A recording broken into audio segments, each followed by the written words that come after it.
Asante kwa kuwa ni mwaminifu na wa haki, nao utatembea na kutamalaki katikati yetu. Asante kwa ajili ya jioni hii. Jua limekwisha kupunga, nitumie kama upendavyo. Kwa Yesu Kristo nimeomba, amen. Amen. Bwana Yesu asifiwe sana. Hapa mtumishi wa Mungu Yakobo,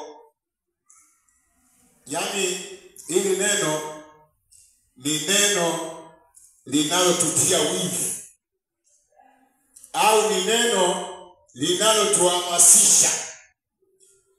Anasema kwanza, ungameni dhambi. Kuungama kwa maana ya kwamba kutubu, kumaanisha kuziacha. Nini kwa nini? Alafu mstari unaonitia moyo anasema Elia alikuwa mwanadamu mwenye tabia kama sisi. Yaani mwandishi anasema Elia alikuwa binadamu mwenye tabia kama mimi na wewe. Lakini Biblia inaongeza pale, inasema aliomba kwa bidii. Aliomba kwa bidii mvua isinyeshe, na mvua haikunyesha muda wa miaka 3.5. Yaani kama ile jua linavyowaka ndivyo lilivyowaka miaka 3.5. Siku moja niliwauliza hapa kwamba Elia wakati anazuia mvua, anasema mvua isinyeshe, yeye alijua atakula nini? Alijua, yani unajua mtu unapotaka kufanya kitu kama hicho, angalia na madhara. Kwamba nikizuia mvua isinyeshe, madhara yake yakoje? Na muomba Mungu azuie mvua isinyeshe, madhara yake yakoje? Ndugu zangu watapata shida, dada zangu watapata shida, majirani watapata shida, watawala watapata shida. Maana miaka 3.5 sio mchezo.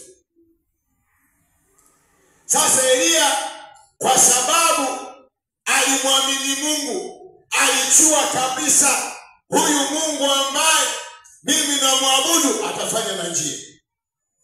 Bwana asifiwe sana. Kilichomkasirisha Elia mpaka aseme kusiwe na mvua, unajua watu wakishiba lazima watafanya maasi. Yaani mtu akiwa na chakula tele, akiwa na mali tele, lazima atafanya maasi. Lakini mtu akiwa na njaa hawezi kufanya chochote. Nakumbuka sisi kijijini, mwezi wa kwanza, wa pili, na wa 12 usikii mtoto kucheza huko nje. Maana miezi ile pale hata bajeti yenyewe inakuwa ishapungua.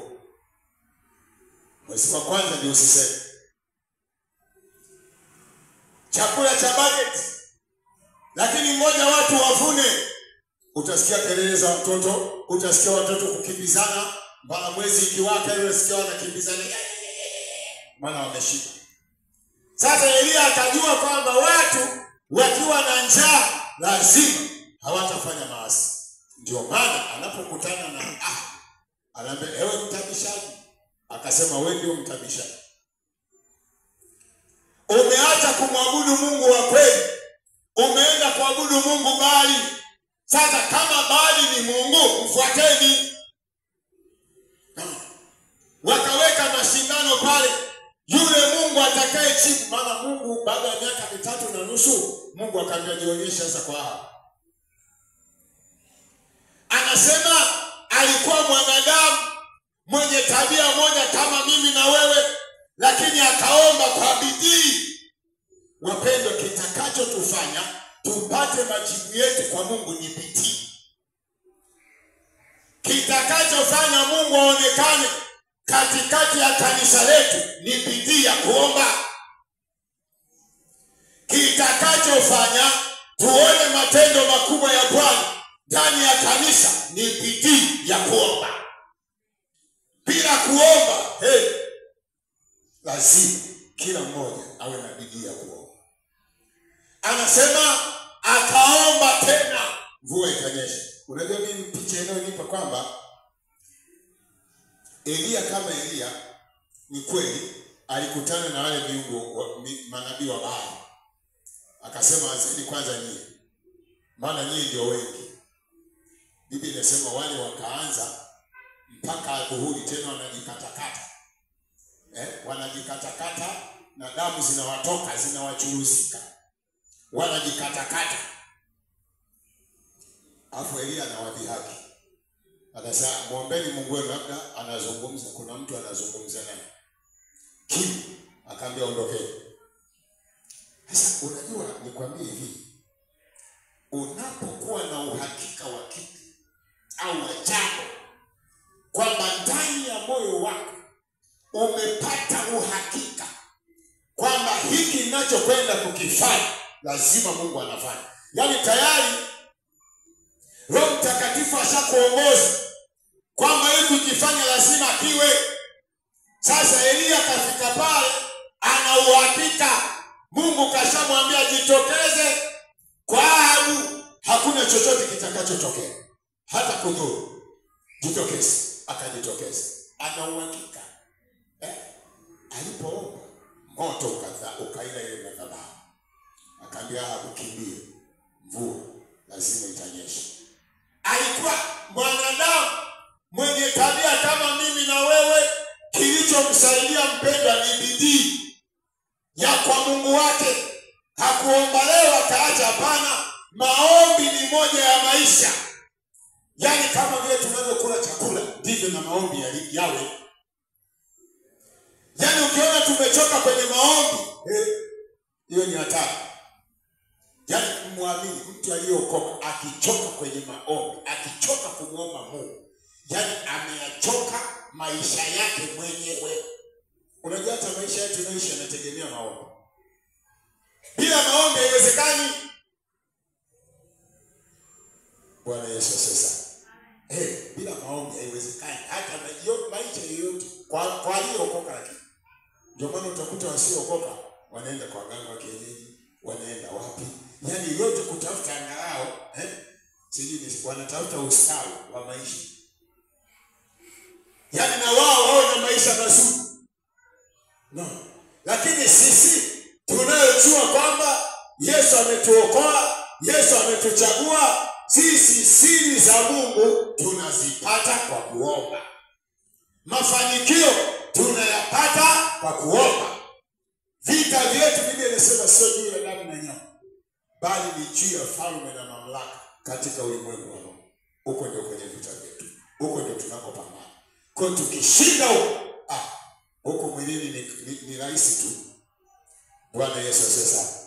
Sio ndio Daniel alipopambana na mkuu wa anga, majibu yakapatikana. Malaika anasema toka siku ya kwanza ulipotia nia ya kuomba, tayari maombi yako yalifika. Isipokuwa mkuu wa anga alizuia. Lakini sasa nimekuja nikupashe habari. Ya nini? Ya mambo yatakayotokea. Kwa nini alipata habari? Kwa nini alipata majibu? Kwa sababu Danieli aliendelea kumuomba Mungu. Anamuomba Mungu. Anataja anasema Mungu, ulisema tukikosa utatutawanya, akitubu na dhambi, akiungama na dhambi za watu wengine. Bwana Yesu asifiwe sana. Kuna mwimbaji mmoja alisema si kwamba Tanzania inayo jeshi zuri sana, hapana. Ni Mungu, neema ya Mungu tu inatusaidia. Kwa tunapomuomba Mungu, kuiombea nchi yetu, kujiombea sisi wenyewe, na yote kwa yote tunahitaji Mungu aonekane.